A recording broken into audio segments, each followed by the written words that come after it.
to introduce our speaker. Sabi po niya, di na po siya kailangan talaga ma-introduce. Pero our speaker does not need introduction anymore. If you have been attending our previous monthly seminars, you might have heard a lot about her accomplishments while she was being introduced.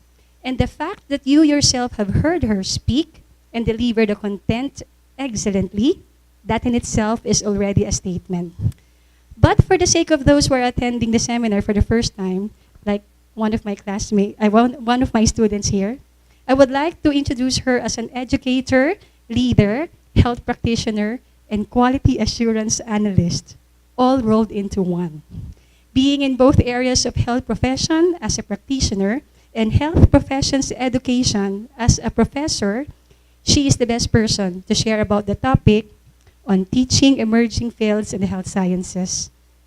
Today's seminar is special not only because it's the first monthly seminar for this school year, but it is also the first time for our speaker to present in the monthly seminar as Dean of NTTC-HP. Teachers, students, and colleagues, please help me welcome Melflor A. Atienza, MD, MHPEd. Thank you po.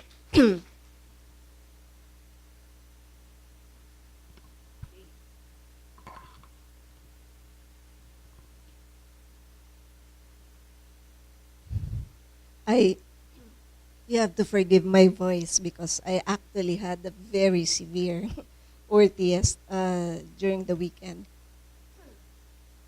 But I found this video shared by a friend in FB.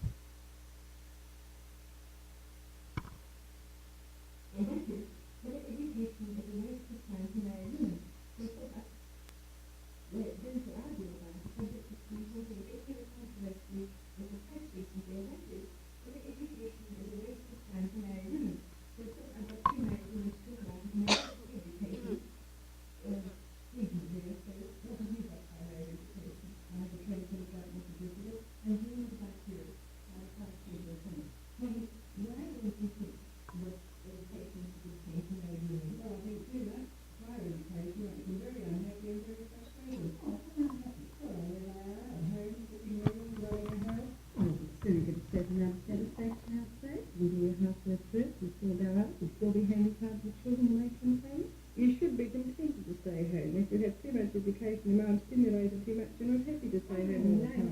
Yes, to get stuck into a nasty little rut where you don't want to be bothered with anybody else. And I think that's probably the best thing to happen to women. You were making there to Melbourne, weren't you, fairly recently? What sort of effect was education in this situation? It helped me considerably. When it came to making speeches, just helped me in that way, helped me with the problems that came up at different times.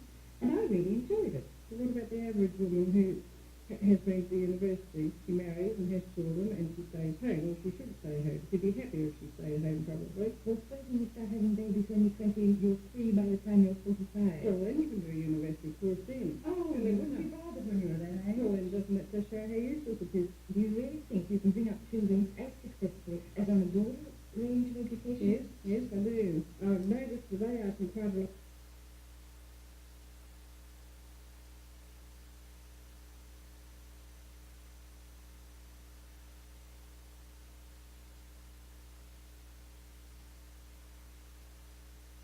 You can bring up children as successfully as on a broad range of education? Yes, I do. I've noticed today I can quite a lot.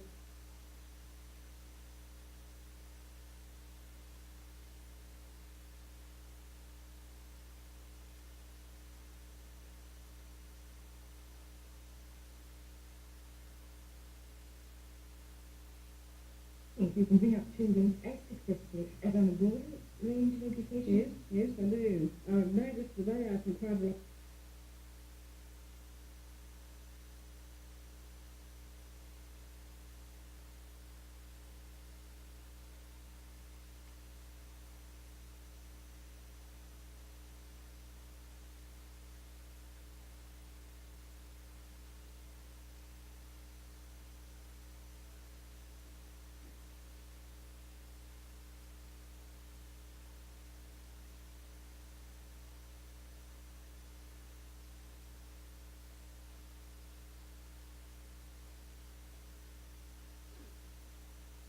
bumagal yung internet.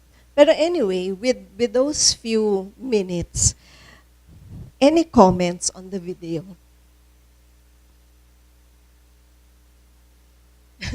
How times have changed. 1961 yun yun. And it was really, what surprised me was that it was an issue to be debated upon. Siyempre ngayon, asa ka pang debatable pa yun. No? But, as Dot said, times have changed. It's not just the knowledge that's expanding, it's not just the skills that are different, it's also the way we look at things. So today, we'll actually talk about teaching emerging fields in the health sciences. And short of really thinking of a term to use, we're actually dealing with the non-clinical competency outcomes. So the first outcomes in medicine, for example, in nursing and in the other fields would be clinical competence. But now we will be talking about the more difficult aspects to develop. We know that learning outcomes and outcome-based education have been there. The outcomes have been identified, they have been set, and we're trying to follow them. It's the overriding issue and decisions about curriculum. And I'm sure you are familiar with this. And the focus of the next 5 or 6 meetings that we will be having will be on instructional strategies, on technology structures, and everything will still go back to outcomes, because it is outcomes that we determine what our content will be, what our structure will be, what the strategies that we will use will be, as well as assessment. And for the 21st century health professionals, we need evidence-based practice, cultural competence, information, and communication technology. It's of course very different from maybe just a decade ago when we can do with just using the textbook, using what has been handed down to us. But now, one, evidence-based practice is a must. Second, cultural competence. Now we're trying to be global in our scope, and yet we want to be appropriate for our local needs as well. And the last, information and communication technology, of course, is a must. We actually asked IMS to give you access so that we can play a short informal game of Kahoot. Okay. How many of you have tried this before? Okay. Sige, so yan yung ating game pin.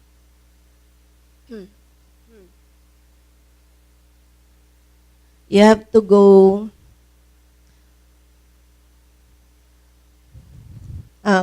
kahoot.it muna, papasok kayo, tapos you have to enter that pin, game pin.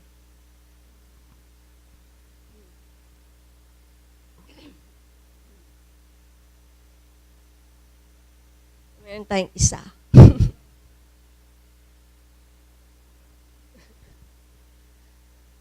Ayaw. O, may dalawa na.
Okay, 7. Ba't nabawasan?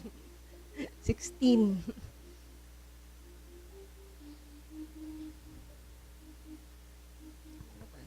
Okay, meron pang magla-login.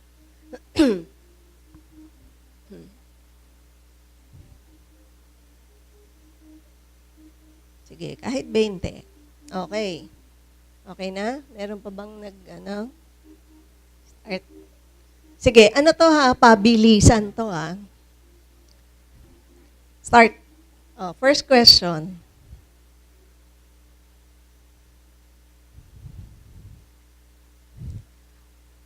Which of the following do you consciously teach in your classes?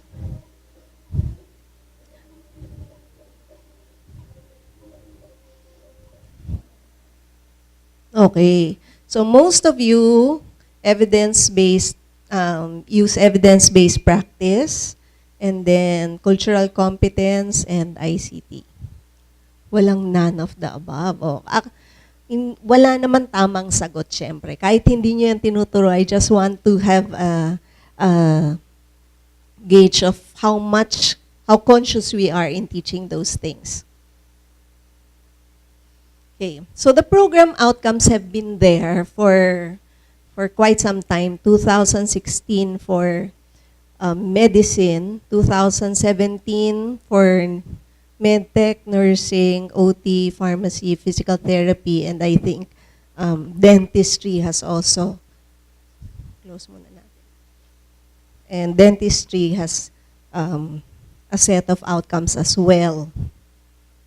And I've shown this in my previous seminar, and these are the outcomes of the different professions. Demonstrate clinical competence, demonstrate leadership and management skills, practice according to ethical professional legal standards, engage in research activities, demonstrate effective communication skills, practice interprofessional collaboration, engage in lifelong learning. And I place side by side the different degree programs, MD, BSMT, nursing, OT, PT, pharmacy, PT, and dentistry. And all of them have, of course, clinical competence as an outcome. Most of them have leadership, professionalism, research, lahat din pala yung research and communication skills, no? And engage in social advocacies, be a competent educator, utilize systems-based approach, apply entrepreneurial skills, use technology in the practice of the profession, basic, and some actually added applying basic knowledge and demonstrating HOTS or higher order thinking skills. And ito naman yun. For this, there were, again, most of the professions actually have this as an outcome, yung iba mas less. So in other words, these are common to most of these health professions. So let me just discuss with you about interprofessional collaboration, systems-based approach, cultural competence, and social accountability. So interprofessional collaboration has been defined by BAR as having members or students of two or more professions associated with health or social care engaged in learning with, from, and about each other. So that's interprofessional collaboration.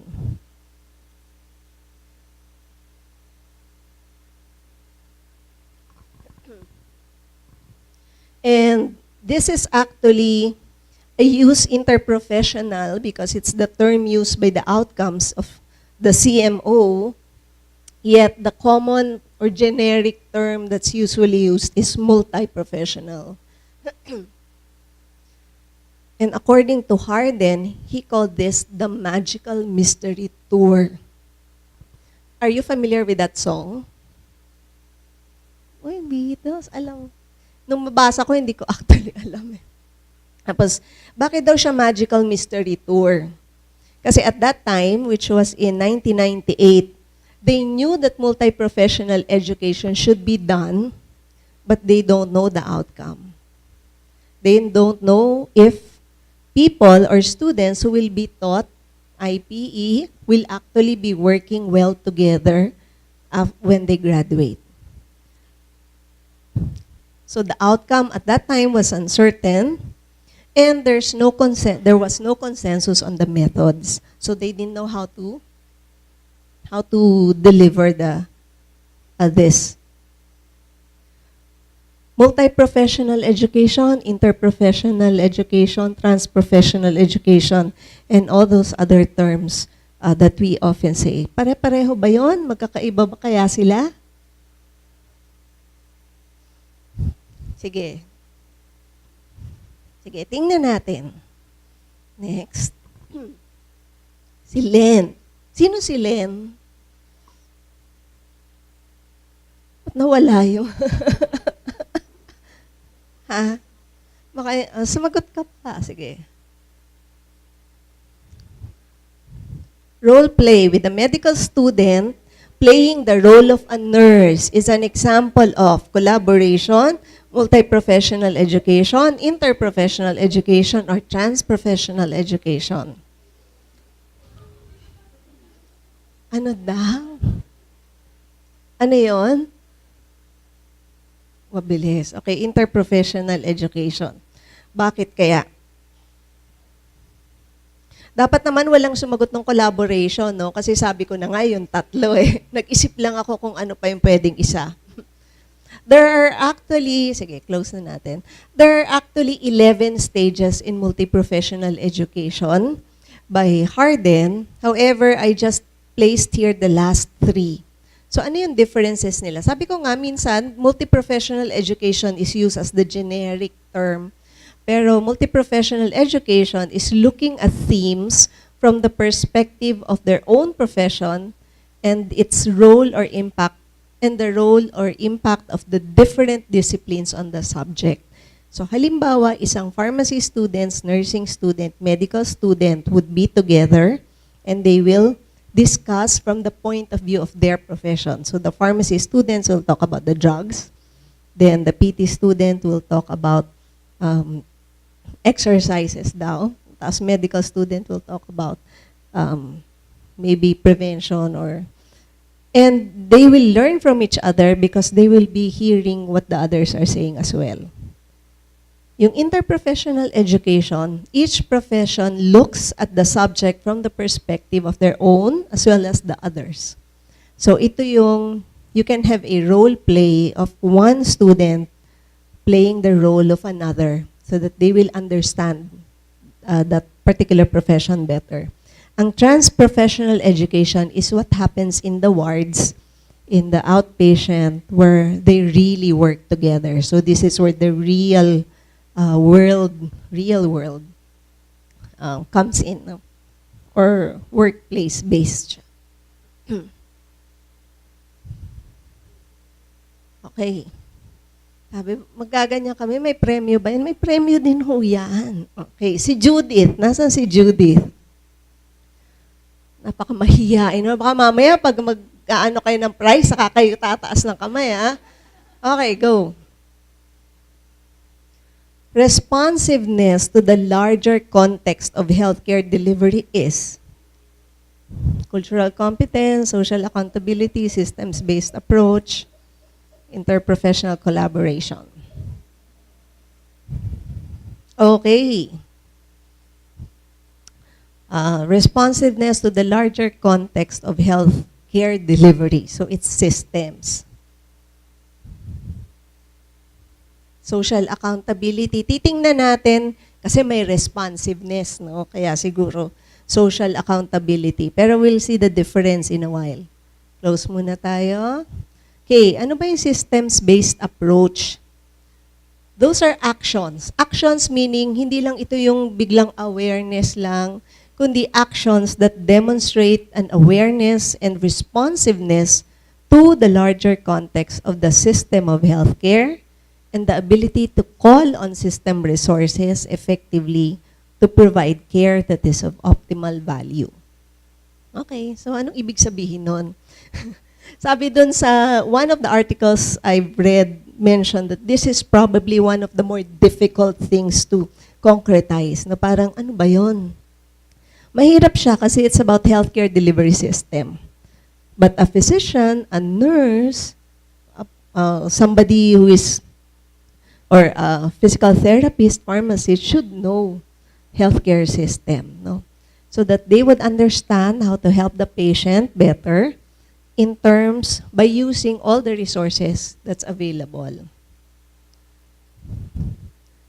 What are the components? So if a student can work a student or rather a professional can work effectively in various healthcare delivery settings and systems, if they can coordinate patient care within the healthcare system, incorporate considerations of cost awareness. Sabi, paano natin ituturo yon? Actually, I do that even in lectures. Halimbawa, yung simple topic as diarrhea, I also include the costs of all diagnostic tests, of all possible drugs, and of possible medicines for this, so that students will know that later on when they make prescriptions, they're not just doing it, they're just not requesting colonoscopy left and right or a CT scan left and right, because they know cost awareness and risk-benefit analysis in patient care. The fourth is advocate for quality patient care. So nandito din yung patient safety. Okay? And optimal patient care systems.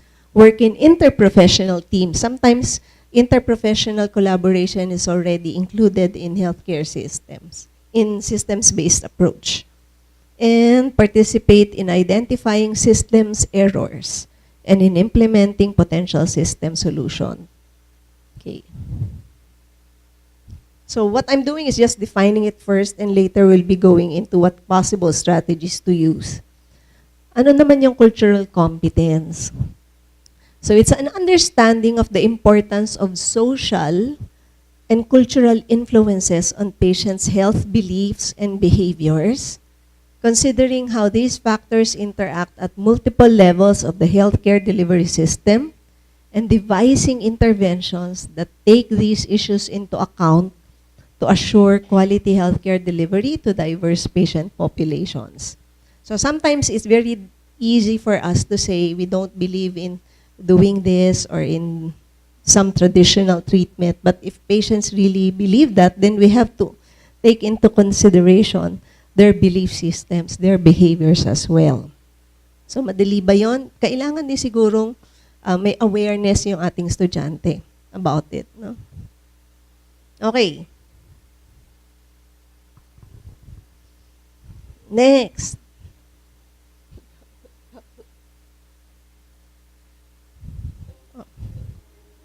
Social accountability naman daw. Meeting health needs. So what do you think lang is the best answer? Sabi, pare-pareho naman yun Basta pumili lang kayong isa. Okay. Okay. Lahat sila ay components of social. Kaya galing 3636. Okay. Lahat yan ay components ng social accountability of school. Meeting the health needs, involving the community or involvement in the community, structure of an accountable educational system. So actually, social accountability is not something that the students will just have at the end of the course. It has to be the school that's also socially accountable. Kasi kailangang may structure for that. Otherwise, how will the students go to the community or be part of community planning? So there has to be community-oriented policy making as well as community-oriented education as well.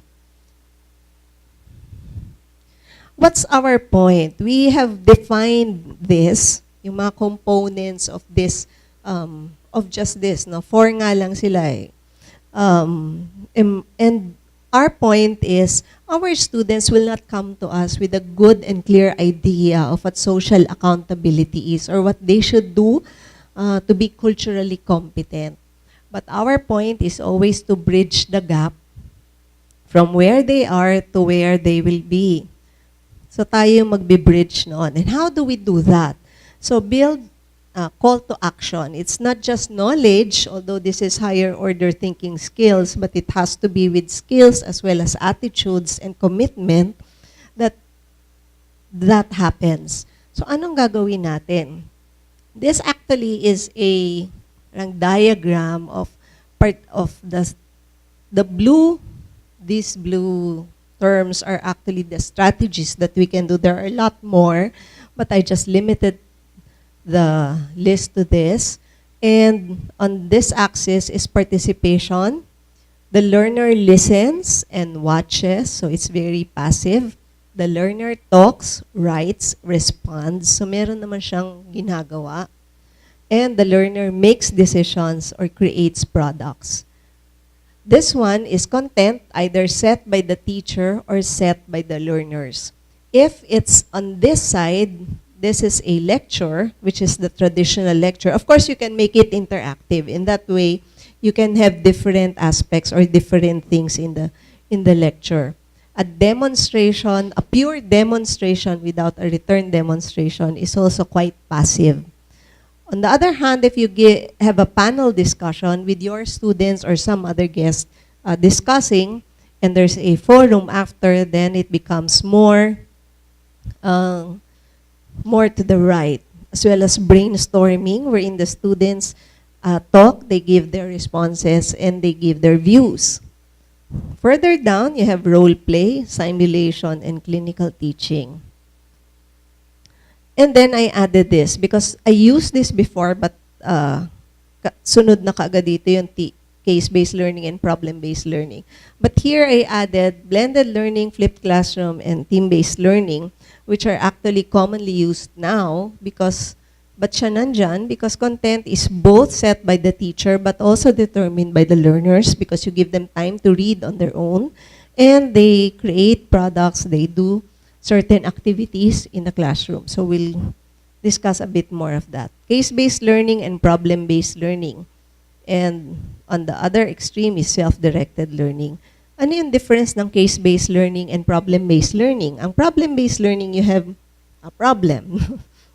So the problem is given to the student, and then the students as a group will discuss this, will have analysis of the problem. They will identify the things that they don't know and identify the things that they do know, and then they will go read on the topics that they don't know, come back for a second session, and then they share with each other what they have learned. In case-based learning, you give them the topic, probably some references, and then when you meet them, again, the problem is given. And since they already did some readings before, they may have enough knowledge already, so they don't need a second session to discuss everything. Okay? So how do we use that? This is an actual example done more than a decade ago on interprofessional education. But remember, and as you will notice, this really needs a lot of planning. Kasi hindi siya basta, o sige, upo tayo. Tawagin mo yung nursing tsaka medicine, upo tayo together. O kaya pharmacy and medicine. They move from paper case to simulated patient to a real patient.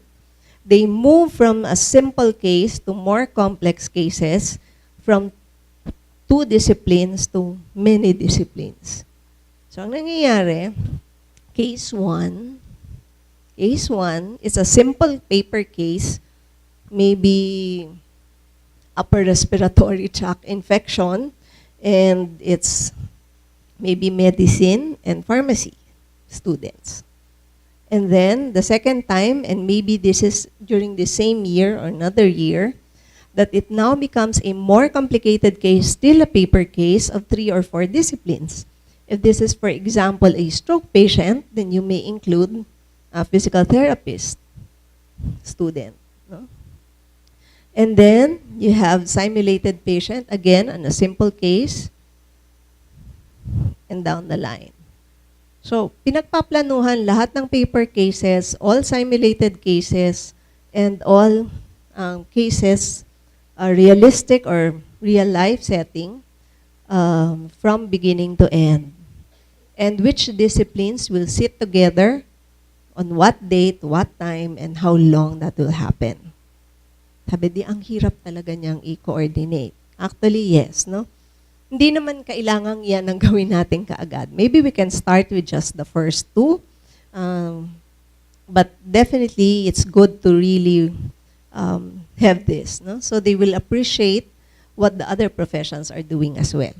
So that's one. It's an SGD here. It's a simulated patient on this level, and it's workplace-based or clinical teaching here at the last.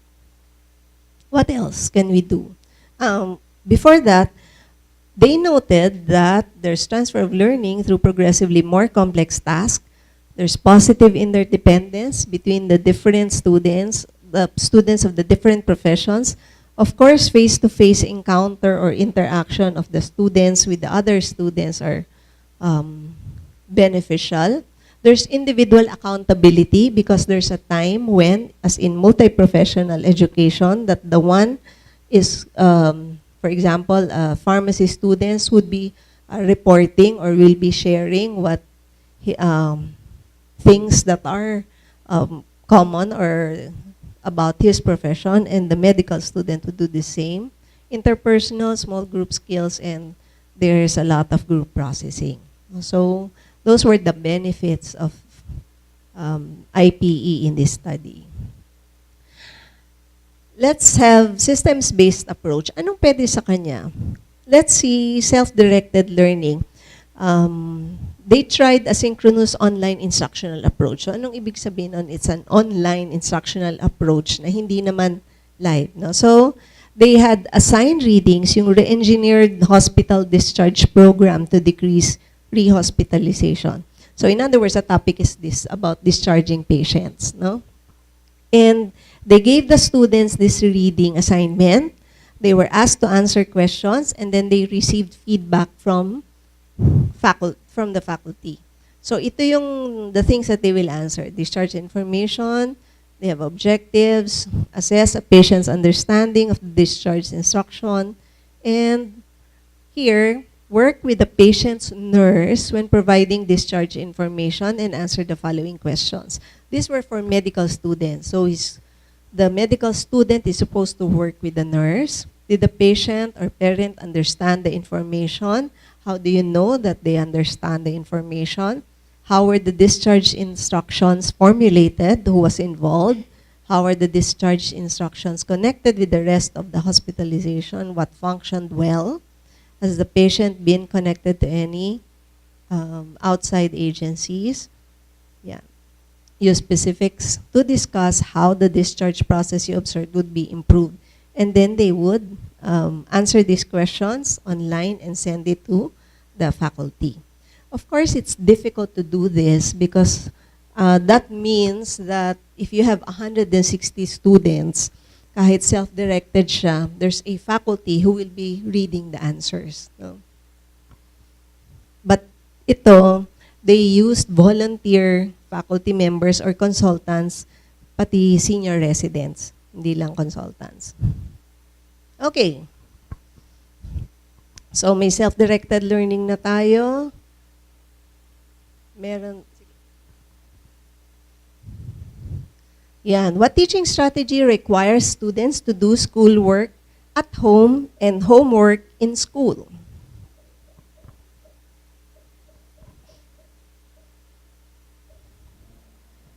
Okay.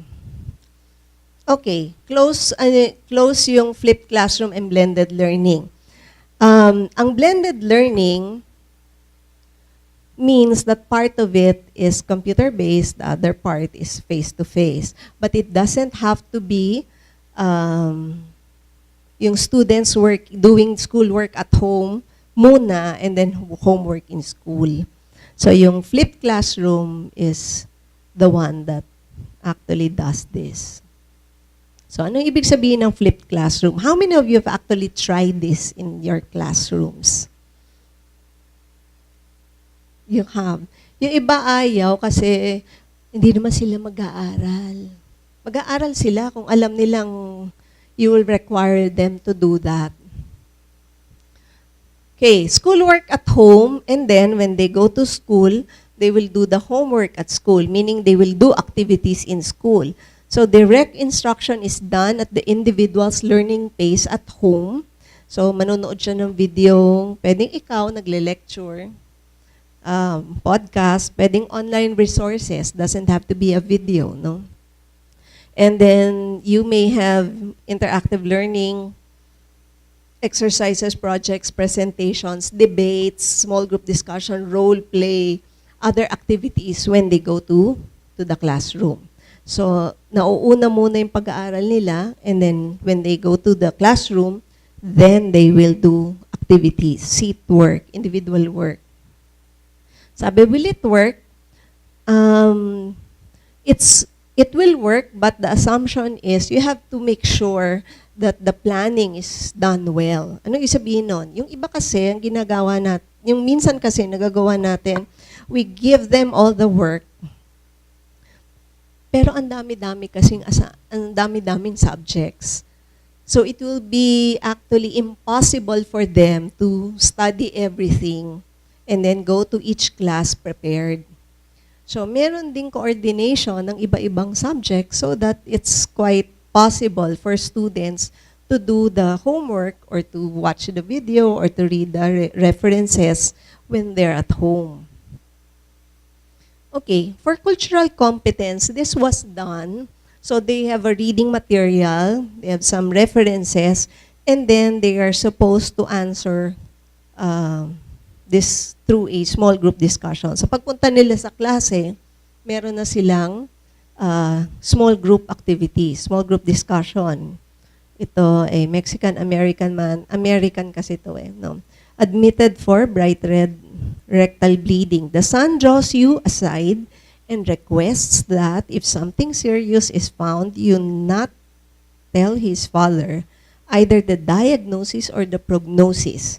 Actually, American reference ito, pero how common have we seen that, no? Especially when the patient is elderly, o kaya kasi po madidepress siya, lalong madadali ang buhay niya, ganon. Minsan nga sila pa yung nauna, no? Wala pa yung pasyente, nandun lang, tapos may results. Tapos sabi, dadalhin ho namin yung pasyente pero nasa labas pa, pero pwede pong huwag nyo na lang sabihin. So common din siya, no? As the gastroenterologist, you perform colonoscopy and discovered that he has colon cancer. How would you respond? Is it your professional obligation? The prognosis, what will happen if you do so? Okay? So they can discuss that. Okay. The flipped classroom is really meant to make students study before and then you will have activity after. The team-based learning is somehow similar, however, it follows certain specific steps. Sa team-based learning, they will study on their own, again, the topic, but the first thing you do in class is a quiz. So, pagpasok, quiz. So, they will have a quiz, they will study, they will have a quiz, which is the individual test or the individual readiness assurance test, and then they will group together, you will group them together, and then they will compare answers. When they compare answers, they will choose one answer for the group. So, pag magkakaiba sila ng sagot, kanya-kanyang debate yan, mag-aaway sila, basta the group will have only one answer. And later, they will show their answers and they will defend their answers. Pwede raw may appeals and feedback, no, kung hindi masyadong, kung pwedeng i-contest yung sagot ni teacher. And the last part is some other applications. May small group assignment o kaya may exercises after. So, ang point is, they become accountable because they will study, but they will have a quiz, and then they will have to justify their answers as well. So, what happens? Sometimes,